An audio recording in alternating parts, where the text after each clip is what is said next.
talk about guys that have really had an immediate impact since they signed for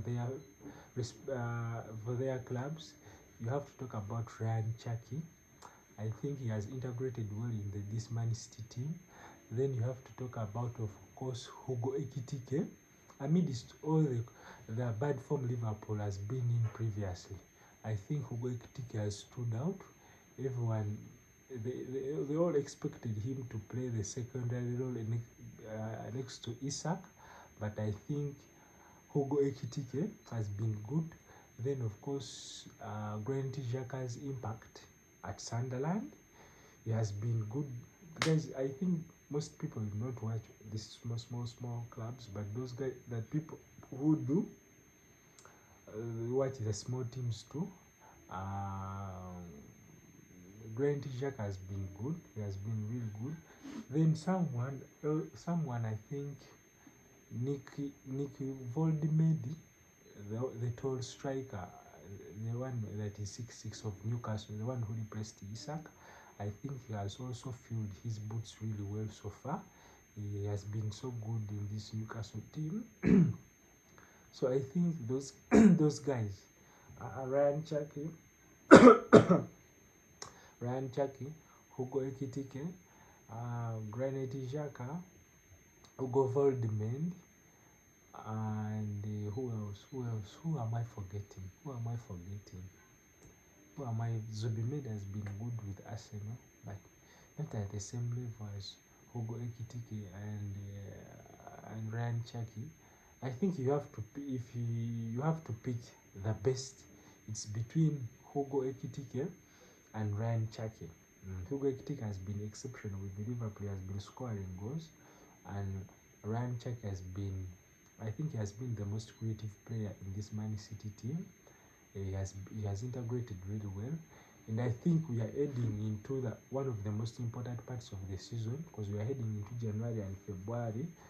I think there are a lot of games between now and January and February, and I think this is the time. I think if you look at Man City and Pep Guardiola, they rarely drop points in the second part of the season. They always start off their season slow, and they end up picking form on their way throughout the season. And I think with Rodri coming back from injury, because he was on the bench, he had a few minutes of course, but he started on the bench versus Nottingham. And with Rodri coming back, you expect of course City to get better, because now they will have a midfield of Nico Gonzalez, Rodri Cascante, of course Bernardo Silva, then Regina, then Ryan Cherki, Phil Foden, Jeremy Doku, and right now I think they are going to sign Semenya. They are going to sign Semenya. So I think Man City is going to be an inch on Arsenal's back, and I think although Arsenal are winning games, but they are scraping wins, but they are still getting the 3 points.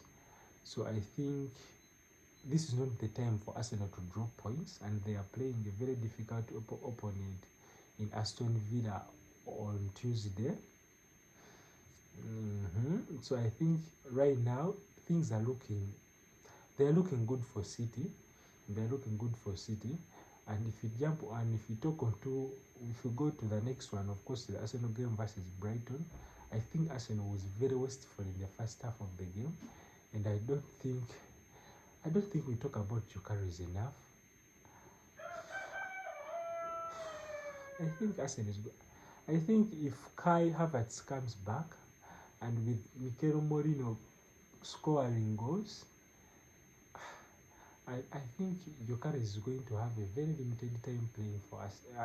He's going to have a few minutes, because I don't see him starting when maybe Kai and Mikel Merino start doing what they have been doing for the last few seasons, because Gyökeres is not looking good in this Arsenal team.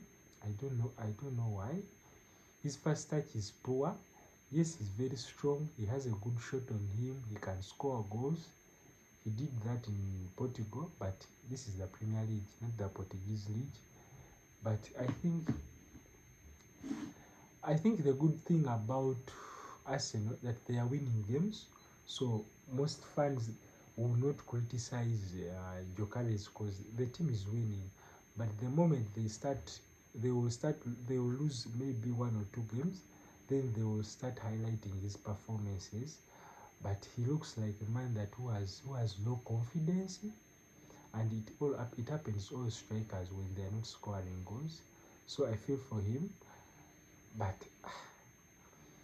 I think it's going to be a tough season for him, because if Kai Havertz comes back and Mikel Merino, they play good in that false nine position, more than Gyökeres right now. I think he's not going to have a good season at Arsenal. Maybe next season, but this season, maybe. You never know, it's football. But right now, it doesn't look like it's his team. But let's see. Then Liverpool, I think they managed to put the saga and Ancelotti's the crisis of Salah and Ancelotti aside. So they are winning games, and I think they really looked good in the first half versus Wolves.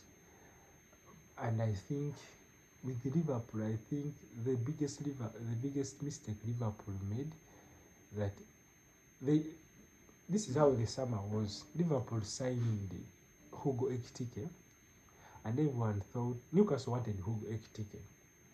Then Liverpool wanted Isak. Then Newcastle told Liverpool, we are not selling Isak. Then Liverpool went for Hugo Ekitike. Then they bought Hugo Ekitike.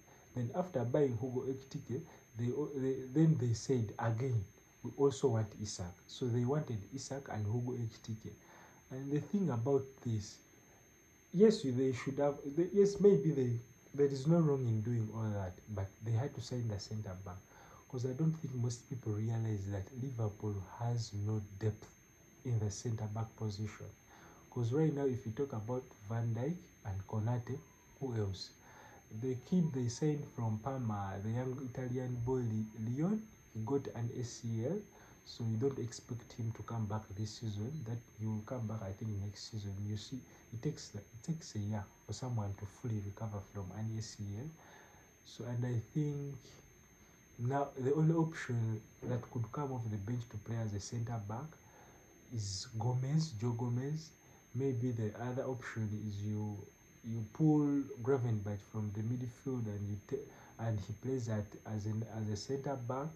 But Liverpool is one injury away from a crisis at the centre back, in the centre back position. If Konate or Van Dijk right now, one of them gets injured, it's a crisis at Liverpool. So I think the first thing Liverpool have to do in this January transfer window, they had to sign Maguire. Yes, I think I do not blame this on the coach. I blame this on the Liverpool's board. After signing Hugo Ekitike, yes, you wanted Isak, fine. No one can blame you for that. Everyone wanted Isak, but most teams couldn't afford the 150 million for him. But they had to sign the centre back. Then they come back for Isak. They had to sign the centre back first, because their squad looks so depleted at the back. Yes, they signed the right back and Kekes, Philippon, the left back, but they have to sign someone at the back. And I don't know where Maguire will be willing to move in this January transfer window. I don't know, because he agreed to stay for Crystal Palace. They had agreed medicals with Liverpool, but Crystal Palace failed to find his replacement, and then they talked to him, so he decided to stay like a gentleman. He did not push his transfer so hard like Isak did to Newcastle. So kudos to Maguire, but I don't think they will I don't know whether he will move in this January transfer window. Liverpool have to get someone at the back, because it will be a game changer for their entire course of the season. They have to sign someone. So Man United, of course, the absentees of Diallo, Mbeumo, and Mazarawi, who went to AFCON. Man United, I think they need to sign someone someone at the back, someone at the midfield. I think someone with more legs than Casemiro. Not saying that Casemiro is bad, he's good, but I think there are games where you need someone with more legs. And I think that's why Man United wanted Kaus Baleba. But Brighton were not willing to sell him because I think they did not have time to get his replacement. Which of course, but I think Man United have to get someone in that midfield because I think it's one of the reasons why their back is linking a lot of goals. They need a better defensive cover, someone with more legs, because I don't think Ogata is the man for the job. I think at some point they will have to maybe let Ogata go. And the thing that frustrates all Man United fans is the lack of minutes for Kobe Maino. Man, we all thought Kobe Maino had a very big future at Man United. For like me personally, you cannot convince me that Kobe Maino can be on a bench for Man United, and I think the kid maybe, if nothing changes, I think he will go outside to get a team that will play him because this is a World Cup year. I mean, England had started calling Kobe Maino for international duties, and since he is not getting any minutes right now, they are not calling him. And this is a World Cup year. That kid needs to be playing regularly, growing as a footballer because the talent is already there. And I think I get the reason why he had requested to leave because I think he knew he wasn't going to play. I feel sorry for Kobe Maino. I really love the guy. So I think United have to sign someone in the midfield, and I think United, I think they also lack quality going forward. If you look at United, there are games where they struggle to score goals. Then there are games where they score goals. Then there are games where they score goals, and in your head, you know they are going to concede. It's not even a debate. You know they are going to concede. With United, it's not over until it's over. Like, you cannot be comfortable. If United, their teams, let's say, if Arsenal goes 2-up in the game, in your head you say, this is done. Arsenal is not conceding 2-2. Rarely do they. I'm not saying it can't happen.